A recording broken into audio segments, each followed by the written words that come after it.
ग्रंथराज श्रीमद् भागवतम की जय। विश्व गुरु शिल प्रभुपाद की जय। श्री श्री राधा वृंदावन चंद्र भगवान की जय। तो शिल प्रभुपाद जी की असीम कृपा से हम लोग श्रीमद् भागवतम तृतीय स्कंद 24वां अध्याय आज से नया अध्याय प्रारंभ कर रहे हैं। द रिनंसिएशन ऑफ कर्दम मुनि, कर्दम मुनि का वैराग्य।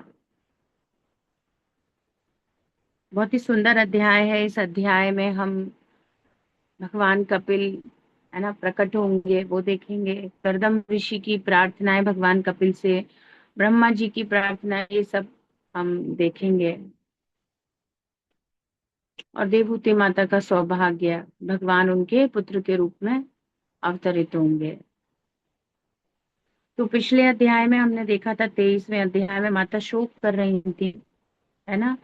और माता भौतिक जीवन के विषय में समझ रही थी और अब आध्यात्मिक उन्नति चाहती थी। करदम ऋषि से उन्हें है ना हर प्रकार से सारी जितनी भी इच्छाएं थी, वचन थे, सारे पूर्ण हुए करदम ऋषि के द्वारा। तो माता ने कहा कि यदि सा अहम साहम भगवतो नूनम वांछिता मायया दृढ़म यत्वां विमुक्ति यत्वां विमुक्तिदं प्राप्य न मुमुक्षेय बंधनात् नेहम यत्कर्म धर्माय न विरागाय कल्पते न तीर्थ पद सेवायै जीवन नपि मृतो ही सहा। तो मुझे ऐसा जीवन नहीं चाहिए जो मरे हुए के समान है।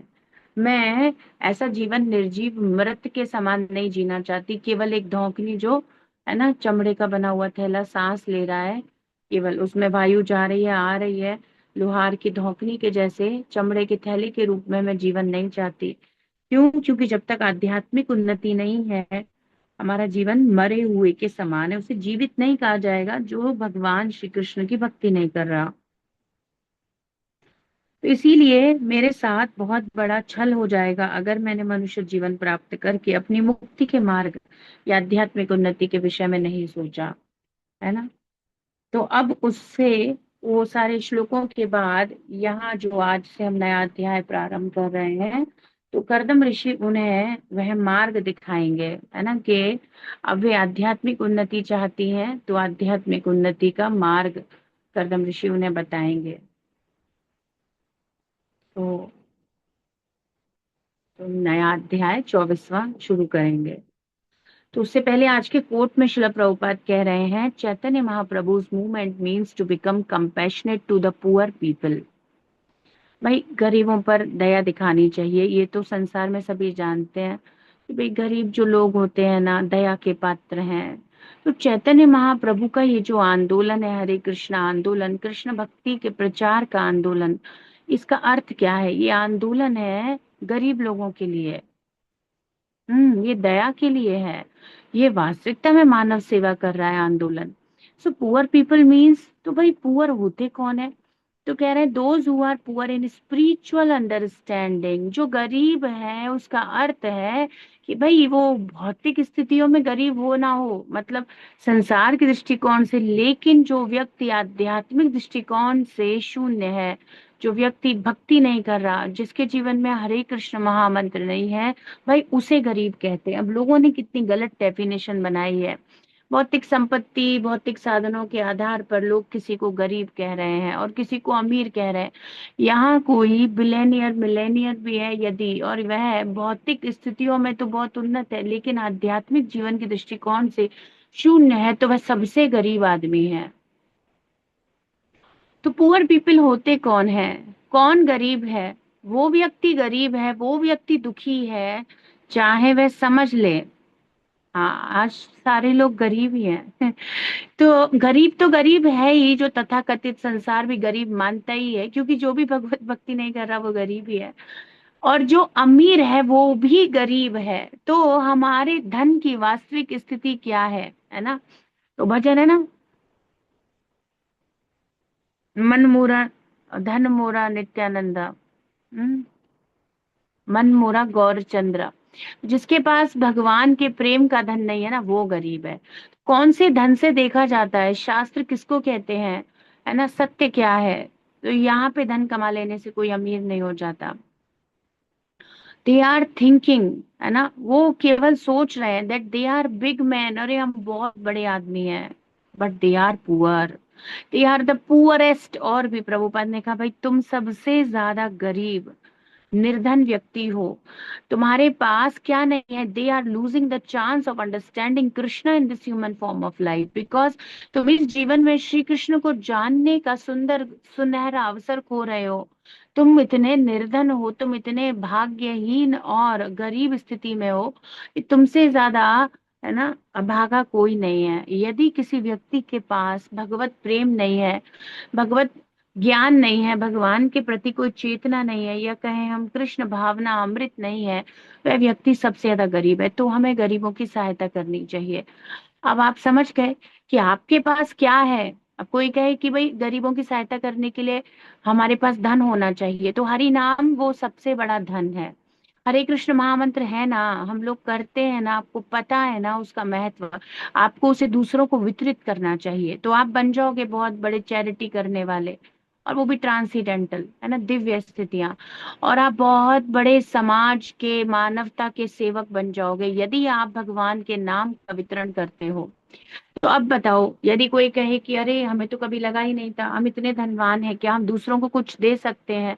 आप उन्हें सर्वश्रेष्ठ वस्तु दे सकते हैं, आप उन्हें संसार से बाहर निकलने का अवसर दे सकते हैं, उसकी पीड़ा को। अब आप कहोगे हम तो, हमें तो लगा ही नहीं कि हम वैद्य या डॉक्टर के जैसे चिकित्सा कर सकते हैं। हर व्यक्ति वैद्य और डॉक्टर बन सकता है। अब यहाँ मैटीरियल क्वालिफिकेशन नहीं चाहिए, स्पिरिचुअल डॉक्टर। जो भी हरे कृष्ण महामंत्र का वितरण कर सकता है वह व्यक्ति वैद्य है, चिकित्सक है, सहायता कर रहा है उसके रोग में। उसे शिल प्रभुपाद से जोड़ना है, उसे कृष्णा से जोड़ना है, उसे भक्ति से जोड़ना है, उसे हरे कृष्ण महामंत्र से जोड़ना है। इसके लिए आपको क्या चाहिए? कुछ नहीं, बस एक अच्छी भावना होनी चाहिए। जन्म सार्थक करी कर परोपकार। खुद अपने जीवन में हरे कृष्ण महामंत्र का उच्चारण करते हुए अन्यों को हरि नाम वितरित करना है। उसके लिए आपको कोई बहुत बड़ा फेमस होने की, बहुत सारा मैटीरियल धन लेने की ऐसी कोई भी रिक्वायरमेंट नहीं है। तो संसार में, समाज में आपको कुछ सेवा करनी है तो आपको बहुत कुछ सोचना होगा। और हरे कृष्णा आंदोलन इतना निर्मल है, इतना सुंदर है कि बड़ी आसानी से आप सबको सेवा कर सकते हैं। तो माधव सेवा मानव सेवा है ना, यहाँ यह सिद्ध हो जाता है। तो ये आंदोलन जिस प्रकार से सेवा कर रहा है ना, जिस प्रकार से वितरण कर रहा है भगवान के नाम का, है ना, ये प्रशंसनीय है। तो प्रभुपाद कह रहे हैं हमारा जो चैतन्य महाप्रभु का आंदोलन है, भाई गरीब लोगों को धनवान बनाने के लिए है। आप उन्हें रियल धन देंगे, जो धन उनसे कोई छीन नहीं सकेगा, है ना। अब ऐसे ही देवहूति माता कह रही थी कि बड़ा अभाव है मुझे, बहुत अभाव है, और मैं बड़ी ही निर्धन अवस्था में हूँ, क्यों वंचित रह गई मैं भगवत प्रेम से। ये धन बिना दिए आप मुझे मत चाहिए, है ना। तो करदम ऋषि माता को अवसर प्रदान करेंगे, और एक इतना सुंदर अवसर जिसके विषय में स्वयं उन्होंने कभी सोचा ही नहीं था, और ये अवसर स्वयं भगवान के द्वारा ही दिया गया है। करदम ऋषि ने भी नहीं सोचा था कि भगवान मेरे पुत्र के रूप में आए, ऐसा तो कहीं किसी ने सोचा ही नहीं था दोनों में से। भगवान अद्भुत है, अपने भक्त के साथ रेसिप्रोकेशन करने का उनका जो स्थिति अद्भुत है। अब भगवान कहते हैं ये यथा माम प्रपद्यन्ते, जो जैसा मेरे साथ, है ना, भाव रखता है, जैसे स्मरण करता है, जैसे सेवा करता है, वैसे ही मैं उसके साथ रेसिप्रोकेट करता हूँ। पर भाई बात तो इससे भी ज्यादा श्रेष्ठ हो गई, जो जैसा करता है उससे कई गुना श्रेष्ठ कृष्ण करते हैं। कर्दम ऋषि जो तपस्याएं करे हैं, देवहूति माता जो तपस्याएं करी हैं, है ना, ये लोग जो भी तपस्याएं करे हैं, और उसके बाद इन्होंने ये सोचा भी नहीं है, ये वरदान भी नहीं बोला गया कि आप हमारे पुत्र के रूप में प्रकट हो जाइए। भगवान स्वतः आगे से ये वरदान कर्दम ऋषि को प्रदान कर दिए। तो यथामाम प्रपद्यते से बहुत श्रेष्ठ ही हो गया। जो भक्त जितना सोच नहीं सकता, उसकी कल्पना से परे श्री कृष्ण उस पर प्रसन्न होते हैं, और इतने प्रसन्न होते हैं कि स्वयं को भी दे देते हैं। ये हम देख रहे हैं कर्दम ऋषि के साथ। तो अध्याय 24 कर्दम मुनि का वैराग्य। है ना। और पहला श्लोक हम शुरू करेंगे 3.24.1। तो आपको पता ही है, ये कथा मैत्रेय ऋषि सुना रहे हैं विदुर जी को। तृतीय स्कंद जब से प्रारंभ हुआ है ना, मैत्रेय और विदुर जी का संवाद हो रहा है। मैत्रेय ऋषि से मिले थे विदुर जी प्रारंभिक अध्यायों में जाकर के, और फिर उन्होंने हरि कथा सुनने की अपनी इच्छा व्यक्त की, और अब ये प्रसंग चल रहे हैं। तो अब इसमें भगवान कपिल का इस अध्याय में प्राकट्य होगा। मैत्रेय उवाच निर्वेदवादनीमेवम् मनोर्दुहितरं मुनिः दयालुः शालीनीमाह शुक्लभिव्याहृतं स्मरन्। मैत्रेय उवाच निर्वेदवादनीमेवम् मनोर्दुहितरं मुनिः दयालुः शालीनीमाह शुक्लभिव्याहृतं स्मरन्। शब्दार्थ अनुवाद तात्पर्य विश्व गुरु श्रील प्रभुपाद जी के द्वारा। श्रील प्रभुपाद की जय। ओम नमो भगवते नरसिंहाय नमस्ते जस्ते आविराविर्भव वज्रनख वज्रदंष्ट्रा कर्माशयान् रन्धय रन्धय तमो ग्रस ग्रस ओम स्वाहा अभयमभयमात्मनि भूयिष्ठा ओम श्रौं। तो मैत्रेय ऋषि ने कहा, परम साधु मैत्रेय जी ने कहा, उवाच कहा, निर्वेद वादनीम, निर्वेद वादनीम, है ना, वैराग्य से युक्त एकदम, ऐसी वादनीम मतलब बातें करने वाली, तो एकदम वैराग्य की बातें करने वाली देवहूति माता। हम्म। एवं इस प्रकार से मनो दुहितरम, जो कि राजा मनु की पुत्री है, तो राजकुल से आती हैं, और वे इस प्रकार की वैराग्य की बात कर रही थी। तो क्या कह रही थी आपको पता ही है, कह रही थी कि भाई मरे हुए के समान है सब कुछ, अगर हम भक्ति नहीं कर रहे तो हमारे तो कैसे लोग हैं, हम डेड डेड बॉडीज हैं अगर हम भक्ति नहीं कर रहे तो। ऐसे वैराग्य की बातें कर रही हैं। तो ऐसे वैराग्य की वाणी को सुना, और आपको पता है ये मुनि, तो अब यहाँ तो अध्याय का नाम ही है कि कर्दम मुनि का वैराग्य। तो भक्ति के दो पुत्र हैं, ज्ञान और वैराग्य। तो जो भगवान की भक्ति में संलग्न है उन्हें दिव्य ज्ञान प्राप्त होता है, और दिव्य ज्ञान से वैराग्य उत्पन्न हो जाता है, तो संसार से आकर्षण नहीं रहता। पर देवहूति माता जो कुछ समय पहले, है ना, कुछ भौतिक वस्तुओं के लिए आकर्षित थी, अब वे वैराग्य के विषय में बात कर रही है। और ऐसी बातें करते हुए देख कर ऋषि दयालु हो उठे। दयालु तो करदम मुनि दया से भर गए माता के वैराग्य के वचनों को सुनकर। तो शालिनी माह, प्रशंसा होने लगी देवहूति माता, उनके लिए प्रशंसनीय हो गई। अगर कोई भौतिक वस्तु मांगती और करदम ऋषि जैसे वैरागी और भगवत भक्त से, तो वे एप्रिशिएट इतना नहीं करते, दे भी देते। तो अब जैसे प्रासाद मांगा, उड़ने वाला हवा में महल मांगा, ठीक है मिल गया, लेकिन कुछ इतना प्रशंसनीय नहीं रहा। लेकिन अब जब उन्होंने ये वैराग्य की बात की, तो प्रशंसनीय पुत्री देवहूति माता, मनु की प्रशंसनीय पुत्री, उन्होंने करदम ऋषि के दृष्टि में अपने पद को ऊंचा उठा लिया, और वे प्रशंसनीय हो गई, है ना। तो कहा गया है शालिनीम, है ना, प्रशंसा की पात्र हो गई। आह शुक्ल अभिव्याहृतम स्मरण, तो ऋषि ने, है ना, माता की इस वैराग्य को चिन्हित कर लिया, और उन्होंने क्या किया फिर, शुक्ल भगवान विष्णु के अभिव्याहृतम, उनके जो वचन थे, भगवान ने 21वें अध्याय में वचन दिया था, मैं तुम्हारे पुत्र के रूप में आऊंगा, स्मरण। और हमने तब देखा था कि भाई सब कुछ तो ठीक था, पर ये तो एकदम सरप्राइज गिफ्ट था। भगवान ने कहा कि तुम्हें एक अच्छी पत्नी मिलेगी, तुम्हारे अनुकूल होगी, शील रूप गुण सब तुम्हारे अनुकूल होगा, अनुव्रता तुम्हें फॉलो कर, तुम्हें सेवा करेंगे, है ना, जैसे तुम चाहते हो। और उसके बाद फिर कृष्णा एंड में जब जा रहे होते हैं, तो फिर घोषणा कर देते कि मैं तुम्हारे पुत्र के रूप में आऊंगा। तो कर्दम ऋषि तो अनएक्सपेक्टेड एकदम सरप्राइज्ड हो गए। ऐसे ही उन्हें उस बात का अब स्मरण हो गया। तो कर्दम ऋषि भूल गए थे, वे तो संन्यास ले रहे थे, उन्हें स्मरण नहीं रहा। उन्हें लगा कि अब बस मुझे भगवत भक्ति के लिए जाना चाहिए। तब उन्हें स्मरण हुआ माता की ऐसी स्थिति देख कर कि इनके अंदर वैराग्य है, मतलब ये सब क्यों हो रहा है, ये सब मार्ग बन रहा है, भगवान तभी उत्पन्न होते हैं। तो जब भक्ति होती है और भक्ति से ज्ञान और वैराग्य आता है तो हृदय में भगवान प्रकट होते हैं। तो माता के भी अंतःकरण में, आपको पता ही है, भगवान अंतःकरण से गर्भ में प्रवेश करेंगे तो भगवान प्रकट हो जाएंगे, हृदय प्रकाशित हो जाएगा, उनके पुत्र के रूप में भगवान प्रकट होंगे। ऐसे ही हम देव की माता के साथ देखते हैं, है ना। वसुदेव जी के द्वारा देव की माता के हृदय में भगवान प्रकट किए गए और हृदय से वे गर्भ में गए। सब पूरा वर्णन 10th कैंटो श्रीमद् भागवतम में भी आता है।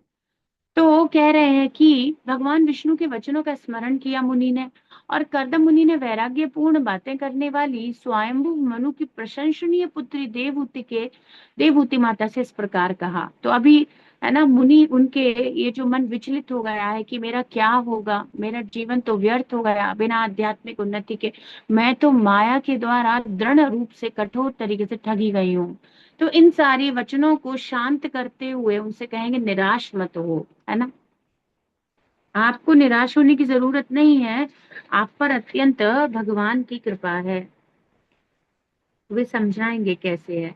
तो कई बार हम लोग भी अपने जीवन में ब्लेसिंग्स को देख नहीं पाते, तो गुरु, है ना, शिल प्रभुपाद हमें समझाते हैं, हरे कृष्णा मिलना ब्लेसिंग है, भागवतम मिलना ब्लेसिंग है, भगवत गीता ब्लेसिंग है, राधा वृंदावन चंद्र जी मिलना ब्लेसिंग है, डिवोटी एसोसिएशन मिलना ब्लेसिंग है। ये सारी ब्लेसिंग्स को हम देख नहीं पाते।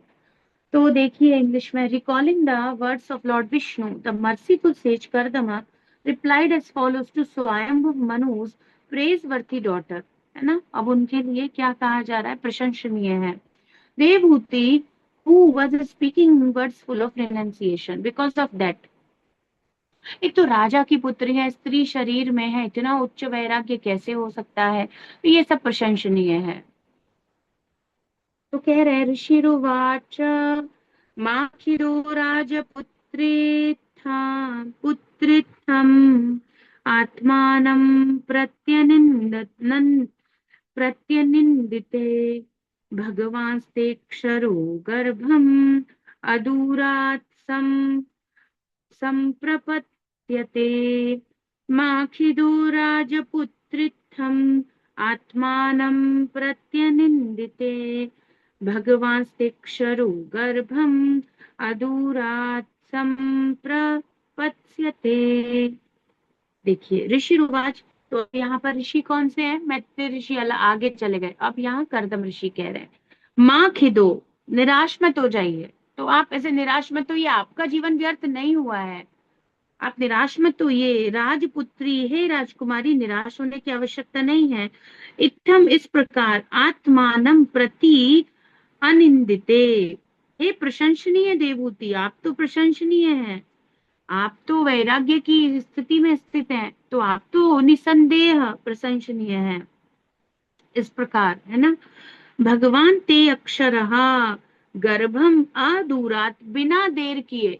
क्यों प्रशंसनीय है आप, तो आपकी प्रशंसा क्यों की जानी चाहिए, या आपको यश दिया जाएगा, या लोग आपका गुणगान करेंगे। और देखो हम भागवतम में देवहूति माता का ग्लोरिफिकेशन करते हैं, क्यों, तो कह रहे हैं क्यों ये सब है, क्योंकि जो भगवान है, कौन से भगवान है, तो कह रहे हैं अक्षर अविनाशी जो परम भगवान है, अधूरात मतलब बहुत दूर नहीं है वो दिन, तुरंत ही भगवान, है ना, आपके पुत्र के रूप में, है ना, गर्भम, आपके गर्भ से संप्रत्स्यते, है ना, संप्रपत्स्यते, प्रवेश करेंगे।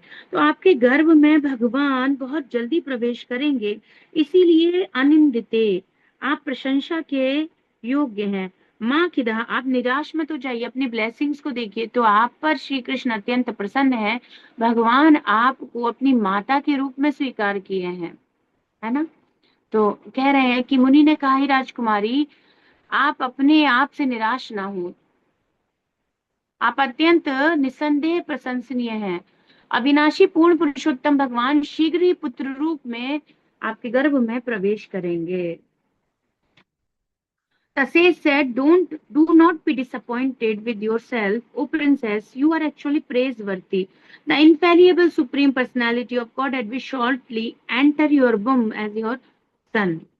अब ऐसा सबके साथ नहीं होता है ना? सबके साथ क्या, किसी के भी साथ नहीं होता, वेरी रेयर। भगवान को पुत्र रूप में प्राप्त करना ऐसा सौभाग्य नहीं होता है, इसीलिए आपको शोक करने की क्या आवश्यकता है। तो कर्दम मुनि ने अपनी पत्नी देवहूति को यह कहकर कि वह कितनी अभागी हैं, दुखी ना रहने के लिए, है ना, प्रेरणा दी। तो वे ऐसा सोच रही थी, मेरा तो सब कुछ हाय व्यर्थ हो गया। तो पूर्ण पुरुषोत्तम भगवान उनके शरीर से अवतार रूप में प्रकट होने जा रहे थे, उनके पुत्र के रूप में भगवान आ रहे थे। अब जो भगवान की माता के रूप में पूजित होंगी तो वे तो कितनी प्रशंसनीय है, तो उन्हें तो बिल्कुल शोक नहीं करना चाहिए। तो अब वे कह रहे हैं इसके लिए क्या मार्ग है। तो बिल्कुल एकदम स्टेप बाय स्टेप कि भाई प्रशंसा की पात्र हैं आप, दुखी मत होइए, अब आपको करना क्या चाहिए वो इंस्ट्रक्शन भी गुरु देते हैं। तो पहले तो हमारी ब्लेसिंग्स हमें बताना गुरु का कार्य है। अब हम देख रहे थे, आप याद करो, अभी दो दो लेक्चर रिवीजन और उससे पहले जो श्लोक था हमारा लास्ट 58 है ना, 57 था, है ना, उसी के परपोर्ट में प्रभुपाद कह रहे थे तीन ब्लेसिंग्स मिलती हैं। ह्यूमन फॉर्म ऑफ लाइफ पहली ब्लेसिंग है। दूसरी ब्लेसिंग है यदि किसी को मिलती है कि उसका ऐसे परिवार में जन्म होना जहां लोग भक्ति करते हैं। तीसरी ब्लेसिंग है उसको एक शुद्ध भगवत भक्त का गुरु के रूप में प्राप्त होना। तीसरा आशीर्वाद है ना।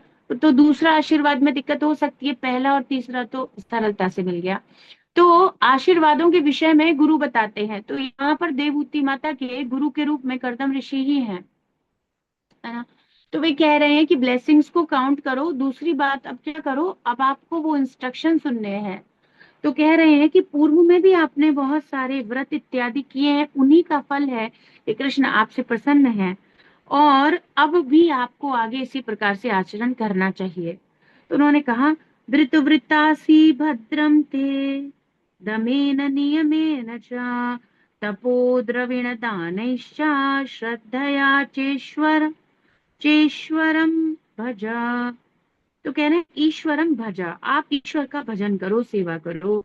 तो कह रहे हैं धृतवृत्तासि, आपने पहले ही इतने सारे व्रतों को पूर्ण किया है, पूर्व में भी आपकी इस प्रकार की सेवाएं रही हैं, है ना। भद्रम ते, इसीलिए आपका ये सौभाग्य है, ये आपका ऐसे कल्याण किया भगवान ने। तो दमेन नियमेन च, आपने धर्म का पालन किया है नियम से, दमेन इंद्रियों को वश में किया है।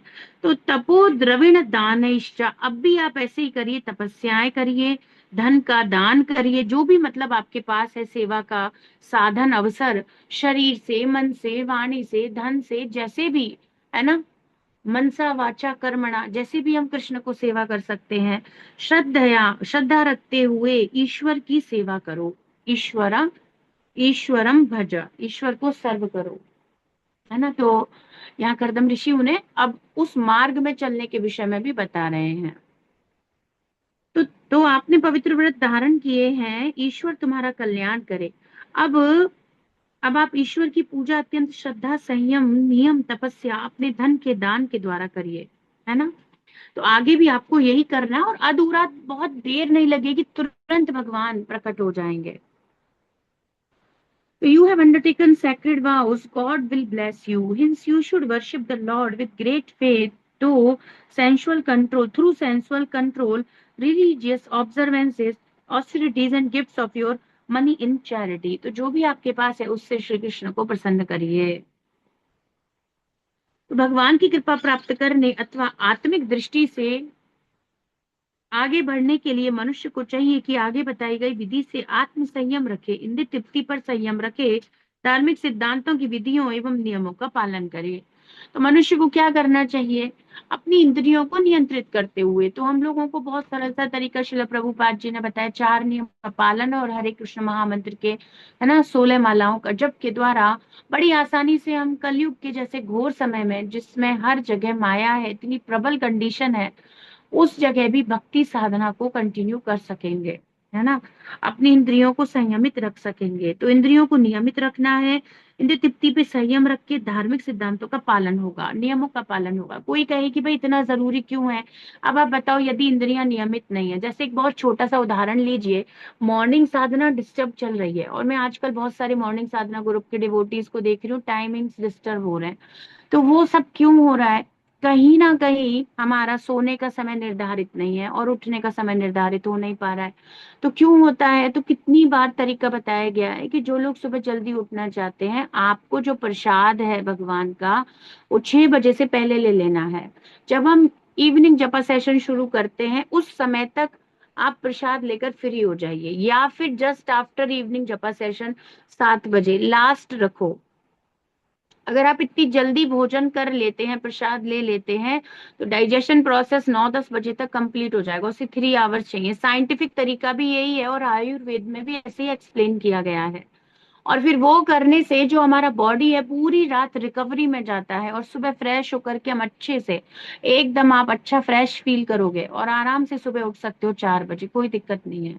पर क्योंकि हमारा सोने का टाइम इरेगुलर है, अब वो किसी ना किसी कारण से तो है ही, और क्योंकि वो भगवान की सेवा के कारण नहीं है, यदि, है ना, अब कोई भक्त भगवान की सेवा के कारण भी लेट हो सकते हैं, या कुछ ऐसी सेवा हो सकती है, पर वो सबके साथ तो नहीं होगा, बाकी तो सब सामान्य ही जीवन है। तो ऐसा है तो बात अलग है। बाकी ऐसे कोई कारण नहीं है तो वो इंद्र तृप्ति ही हुई, है ना। जो कृष्ण की सेवा में नहीं है वो इंद्र तृप्ति ही हुई। तो इस प्रकार से हम लोग क्या कर रहे हैं, संयम का जीवन ना जीने के कारण अपने सुबह के ब्रह्म मुहूर्त के समय को खराब कर रहे हैं। तो जो भी मॉर्निंग साधना ऊपर नीचे चल रही है, उसका मेन लॉजिक क्या है? कहीं ना कहीं सेंस ग्रेटिफिकेशन, एग्जैक्टली देखा जाए तो हमें क्या करना है, 6 बजे तक हमें एनी हाउ एनी कंडीशन में अपनी भक्ति की उन्नति के लिए, कब तक हम ऐसे ही पीछे रहेंगे?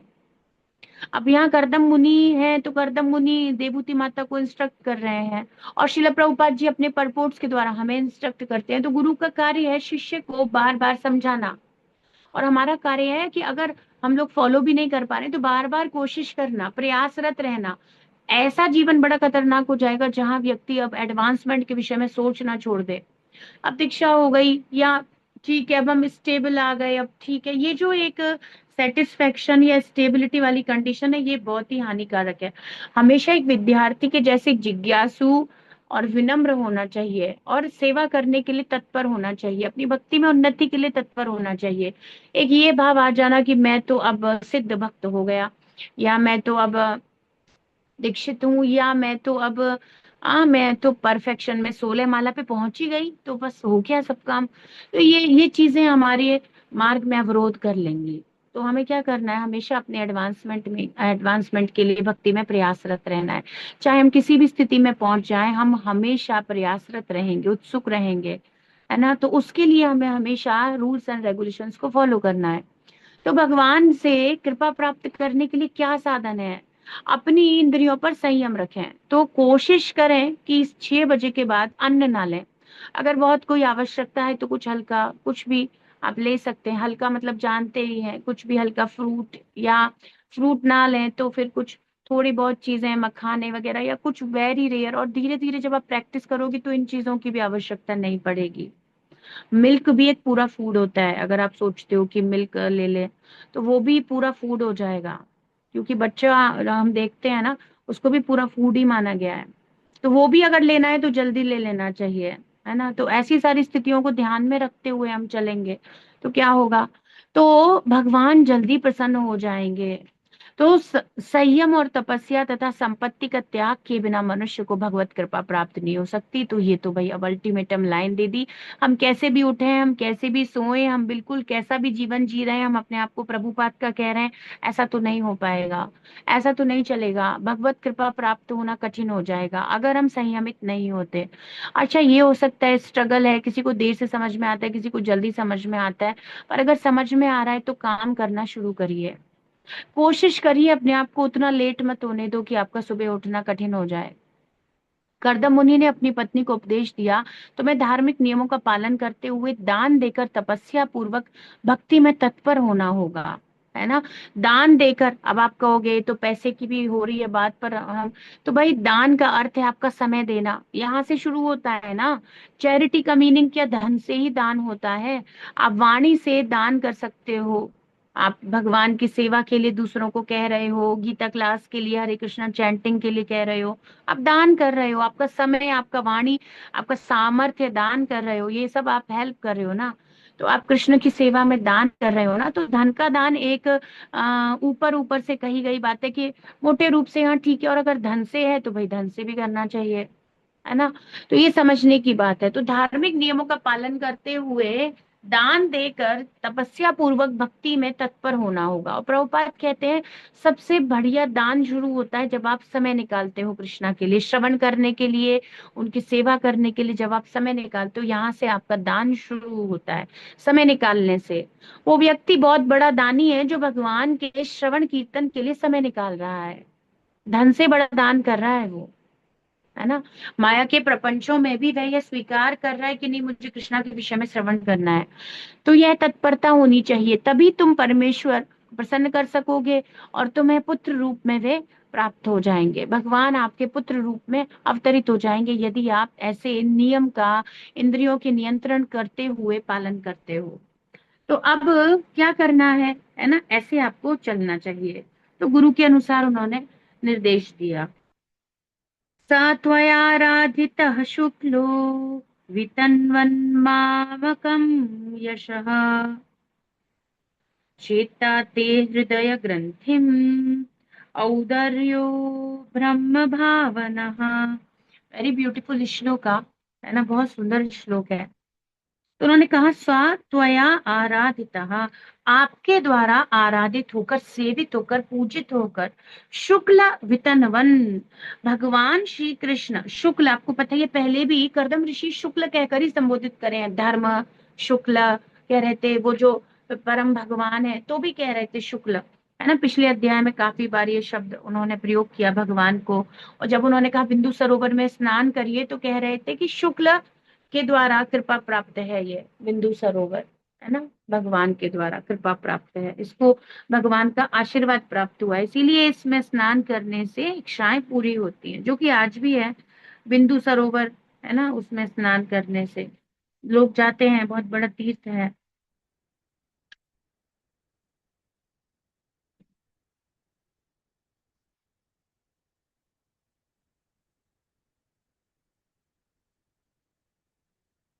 शुक्ल कृतम, इदम शुक्ल कृतम तीर्थम आशीषाम यापकम नृणाम, कल हम पढ़ रहे थे, कदम ऋषि कह रहे थे, है ना। तो ये शुक्ल के द्वारा इसको तीर्थ बनाया गया है भगवान श्री कृष्ण के द्वारा।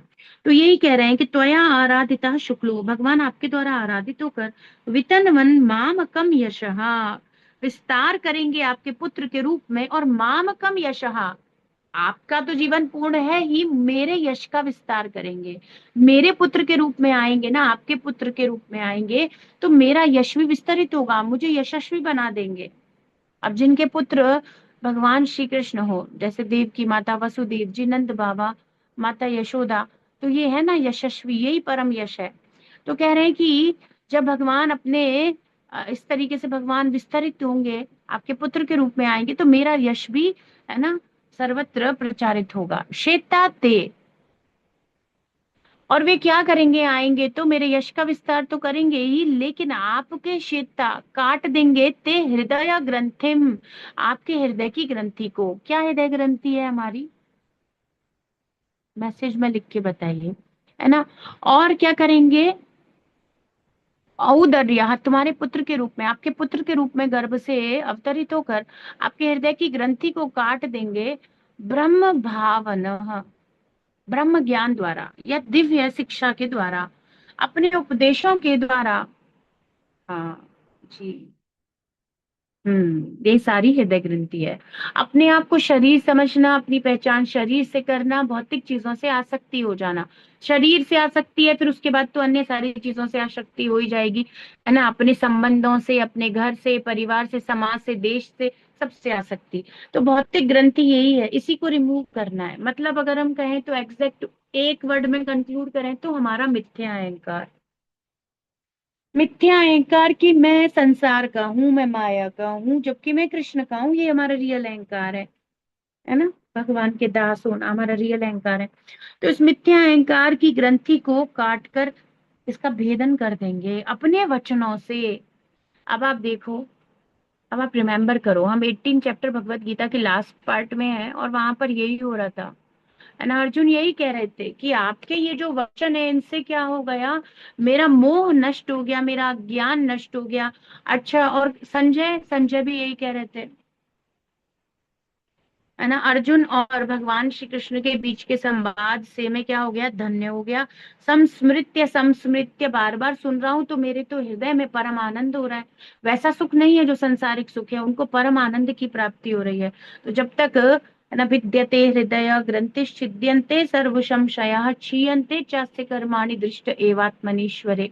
तो ये भी श्लोक जब हम इसको रोज गाते हैं मंगलाचरण में, तो ये भी यही बताता है कि हृदय की ग्रंथियों को काट देते हैं। ये मिथ्या अहंकार की जो गांठ है, और पता है गांठ पे क्या होता है, आपने देखा है कभी गांठ लगाई हो, तो गांठ लगाते हैं फिर उसके ऊपर अगर एक और गांठ लगा दो तो कठिन हो जाता है।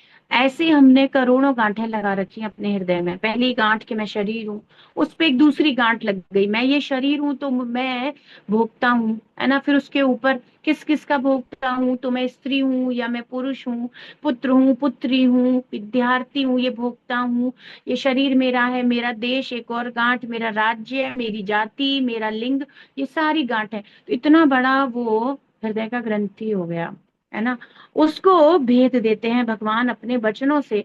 और वही उपदेश जो अर्जुन ने भगवान श्री कृष्ण से प्राप्त किए, उन्हीं उपदेशों के द्वारा, उसी ब्रह्म भावना, ब्रह्म ज्ञान के द्वारा, उस शिक्षा के द्वारा आप क्या करेंगी, मुक्त हो जाएंगी। आपके हृदय की ग्रंथि, अहंकार की ग्रंथि को श्री कृष्ण भेद देंगे। अर्जुन यही कह रहे थे, नष्टो मोह स्मृतिर्लब्ध्वा त्वत्प्रसादान्मयाच्युत स्थितोऽस्मि गत संदेहः करिष्ये वचनं तव। सेम ही देवूति माता कहेंगे, मतलब श्लोक का सेम नहीं, सेम मीनिंग। कहेंगे कि अब मेरे हृदय की जो ग्रंथि थी इसका आपने भेदन कर दिया। कैसे पता चला, मेरा अंधकार और मेरा अज्ञान, अज्ञान की मैं ये शरीर हूँ, अंधकार आपको ना देख पाने का, बस संसार को ही देख रही थी, ये सब खत्म हो गया। और अब क्या होगा, करिष्ये वचनम तव, जो मार्ग आपने दिखाया है उसी पे चलेंगे, भगवत भक्ति करेंगे, है ना। तो त्वत प्रसादात, वहां भी भगवान की वाणी रूपी प्रसाद को प्राप्त करके अर्जुन ऐसे रियलाइजेशंस दे रहे हैं। और यहाँ भी देवहूति माता भगवान कपिल से उपदेश प्राप्त करेंगी।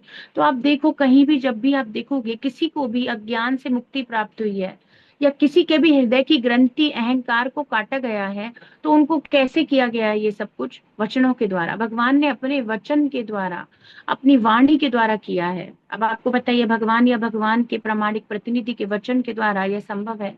तो ध्रुव महाराज के हृदय की ग्रंथि भेद दी नारद जी ने, है ना, है ना। प्रहलाद महाराज के हृदय की, है ना। और हम देख रहे नारद जी के स्वयं के भक्ति वेदांतों ने उन्हें उपदेश देकर, कहीं ना कहीं गुरु के मुख से उपदेश सुनकर ही जीवन परिवर्तित हुआ है। और यहाँ स्वयं भगवान के मुख से सुनेंगी देवहूति माता, और अर्जुन सुने हैं भगवान के मुख से, संजय सुने हैं भगवान के मुख से। तो कहीं ना कहीं जब तक श्रवण नहीं किया गया, भगवान के वचनों का श्रवण नहीं किया गया, भगवान के उपदेशों का, तब तक हृदय की ग्रंथि विद्यते नहीं हुई है, तब तक हृदय की ग्रंथि को काटा नहीं जा सकता, है ना। यही गूढ़ रहस्य है। तो बिना श्रवणम के, बिना शास्त्र सुने, बिना भागवत सुने, बिना गीता सुने, हम लोग कभी भी अज्ञान से, हृदय की ग्रंथि से मुक्त नहीं हो पाएंगे। तो कह रहे हैं, तुम्हारे द्वारा पूजित होकर या सेवित होकर श्री भगवान मेरे नाम तथा यश का विस्तार करेंगे, तो आपके द्वारा मेरा नाम और यश विस्तारित होगा। वे तुम्हारे पुत्र बनकर तुम्हें ब्रह्म ज्ञान की शिक्षा देकर तुम्हारे हृदय में पड़ी गांठ को छिन्न भिन्न कर देंगे, भगवान खत्म कर देंगे, छोड़ेंगे नहीं। The personality of God had been worshipped by you will spread my name and fame. He will vanquish the knot of your heart by becoming your son and teaching knowledge of Brahmana. तो वास्तविक आत्मा की स्थिति में आपको स्थित कर देंगे। आप अपने स्वरूप में स्थित होकर अपनी स्थिति जीवेरे स्वरूप हो कृष्ण रे नित्यदास को समझ जाओगे, है ना। इसी के द्वारा हृदय की ग्रंथि का भेदन होगा। तो हृदय की ग्रंथि का भेदन यदि हम चाहते हैं तो हमें क्या करना होगा, भगवान के दिए हुए उपदेशों को सुनना होगा। हम्म, तो एक बहुत सुंदर बात सूत गोस्वामी श्रीमद् भागवतम में कहते हैं। हम्म, वहां पर यही कहते हैं, ये हृदय की ग्रंथि को काटा कैसे जाएगा। तस्मादेकेन मनसा भगवान सात्वतां पतिः श्रोतव्यः कीर्तितव्यश्च देयः पूज्यश्च नित्यदा। इसीलिए एकेन मनसा, एक निष्ठ मन को करो, है ना, कह रहे हैं। तस्मादेकेन, अतः अगर तुम संसार से बाहर निकलना चाहते हो तो एक कर लो, अपने मन को एकाग्र कर लो, एक निष्ठ कर लो। अब आप देखो कितनी सिमिलर टीचिंग है। आपको याद आया कृष्णा ने अर्जुन को क्या बोला था, जब भगवत गीता के 18 चैप्टर, आप है ना भगवत गीता पढ़ते हो, भागवत पढ़ते हो, उसको रिलेट किया करो। आप ये देखा करो कि सेम बात भागवत में कह रहे हैं, सेम बात गीता में कह रहे हैं। वहां अर्जुन कृष्णा को डायरेक्ट कह रहे हैं कि तुम यदि एकाग्र मन से इस भगवत गीता का श्रवण करते हो, आपको याद है ना, तो उन्होंने क्या कहा था कि तुम अज्ञान से बाहर निकल आओगे। जो भी भगवत गीता का श्रवण एकाग्र चित्त से करता है ना, तो हमें रिलेट करना बहुत जरूरी है। अदरवाइज हमें लगेगा शायद नहीं, गीता और भागवत हमेशा साथ चलते हैं। जो भगवान वहां कहेंगे वही बात आपको यहाँ पर दिखेगी। शास्त्रों में कोई भी भेद नहीं हो सकता। उनके जो संदेश होंगे वो एकदम परम सत्य होंगे। तो गीता में भी यही कह रहे थे कि एकाग्र मन से यदि कोई सुनता है। हम्म, देखो, कश्चिदेत श्रुतं पार्थ त्वयिकाग्रेण, त्वयि एकाग्रेण, त्वयि एकाग्रेण चेतसा कश्चिदज्ञानसम्मोहः प्रनष्टस्ते धनंजया। भगवान ने कहा कि यदि अर्जुन तुमने भगवत गीता को एकाग्रेण, एकाग्र चेतना से, एकाग्र मन से सुना है, कश्चिद अज्ञान असम्मोह, तो अज्ञान और सम्मोह, तुम्हारा मोह और अज्ञान मतलब हृदय की ग्रंथि क्या हो जाएगी, प्रनट प्रनष्ट प्रनष्टस्ते, नष्ट हो जाएगी, है ना, खत्म हो जाएगी धनंजया। और जो भी सुनेगा उसके साथ भी यही होगा। तो यहाँ भी यही कह रहे हैं कि हृदय ग्रंथि क्या हो जाएगी, ब्रह्म भावना, भगवान के द्वारा बोले गए वचनों से कट जाएगी, नष्ट हो जाएगी। तो भागवतम में भी यही कहा गया है, हर जगह आपको सेम टीचिंग मिलेगी। तो वो भी यही कह रहे हैं कि एकाग्र मन को करके यदि भगवान सात्वताम पति ही, जो सात्वतों के पति हैं, सात्वत यदुवंशियों को भी कहा जाता है, सात्वत शुद्ध भक्तों को भी कहा जाता है, तो उनके जो स्वामी है श्री कृष्ण, उनका श्रोतव्य, सुनता है उनके बारे में, कीर्तितव्यश्चा, उनका कीर्तन करता है, सुनता है, उसको रिपीट करता है, ग्लोरिफिकेशन करता है कृष्णा का, और ध्येय, स्मरण करता है और पूजन करता है, मतलब सेवा करता है नित्यदा। यदि कोई ऐसा करता है तो क्या होता है, तो कह रहे हैं यदनुध्यासिना युक्ता कर्म ग्रंथि निबंधनम छिन्दन्ति कोविदास्तस्य को न कुर्यात् कथारतिम। तो ऐसे श्रवण से, और उसमें श्रवण को स्पेसिफिकली ऊपर रखते हुए सूत गोस्वामी पाद कह रहे हैं कि को न कुर्यात् कथारतिम, ऐसी हरि की कथा, यद अनुध्यासिना, जो तलवार के जैसे काम करती है, कर्म ग्रंथि निबंधनम, कर्म की ग्रंथि को भेद देती है, काट देती है। तो तलवार से ही कटेगी, इतनी सारी हो गई ना, बहुत सारी गांठें लग गई हैं। अब वो गांठें कैसे रिमूव होंगी, तलवार से काट दिया जाएगा। तो क्या तलवार है, हरि का श्रवण, हरि के विषय में श्री हरि के विषय में श्रोतव्य करना। जब कोई सुनता है तो छिन्नन्ति, उसकी हृदय की ग्रंथि, कर्म ग्रंथि को छेद दिया जाता है, काट दिया जाता है, अनुध्यासिना, है ना, ध्यान पूर्वक श्रवण करने से, एकाग्र चित्त से श्रवण करने से उसके हृदय की ग्रंथि रिमूव हो जाती है। और कोविदास तस्य, तो ऐसा कौन मूर्ख होगा भाई, मतलब कोविदा कह रहे हैं कि ऐसा कौन बुद्धिमान व्यक्ति होगा जो नहीं सुनना चाहेगा, और वो मूर्ख होगा जो नहीं सुनेगा। तो कह रहे हैं कोविदा, ऐसा कौन बुद्धिमान है, तस्य कहा, कौन ऐसा होगा, ना कुर्यात, नहीं करेगा, कथा रतिम, हरि की कथा से प्रेम नहीं करेगा। तो ऐसा कौन मूर्ख होगा जो हरि के बारे में नहीं सुनना चाहेगा। हम्म? हाँ, ऐसा कौन बुद्धिमान होगा जो हरि के बारे में नहीं सुनना चाहेगा। केवल मूर्ख व्यक्ति ही नहीं सुनना चाहेगा, जो अपने अहंकार की ग्रंथि को भेदन नहीं करना चाहता श्रवण की तलवार से। तो यहाँ बहुत सुंदर अनुध्यासिना, भगवान के बारे में श्रवण करने से, हरि कथा से भगवान का स्मरण होता है और वह तलवार के रूप में हमारे हृदय के ग्रंथियों को रिमूव कर देता है ना।